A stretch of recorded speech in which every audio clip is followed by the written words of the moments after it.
यह आदमी निराश होकर नारियल उठाता है और उसे चट्टान पर जोर से मारता है। नारियल ही उसका एकमात्र भोजन है, लेकिन यह नारियल इतना सख्त है कि चट्टान भी इसे तोड़ने में नाकाम हो जाती है। आदमी ने पूरी ताकत से नारियल तोड़ने की कोशिश की, परंतु चट्टान ही टूट गई।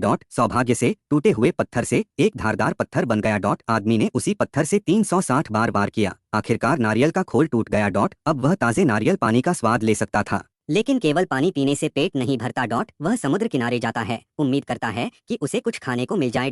पर जब वह किनारे पहुंचता है तो समुद्र तल के नुकीले मूंगे के पत्थर उसे चलने नहीं देते। वह अपनी पैंट काटकर कपड़ों की पट्टी से अपने पैरों को बांध लेता है और फिर पहाड़ की ओर बढ़ता है, इस उम्मीद में कि वहां से कोई गुजरता हुआ जहाज दिख जाए। मगर पहाड़ी की चोटी पर पहुंचकर वह चारों ओर सिर्फ अथाह समुद्र देखता है, कहीं कोई जहाज नहीं। वह हार मानने ही वाला था, तभी उसे समुद्र किनारे कुछ तैरता हुआ दिखा। उत्सुकतावश वह तेजी से नीचे भागता है और तैरकर उस वस्तु के पास जाता है।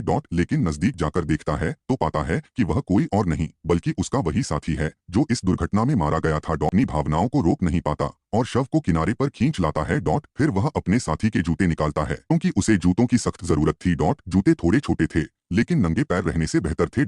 इसके अलावा उसे साथी के पास से एक टॉर्च भी मिलती है जो अब भी काम कर रही थी।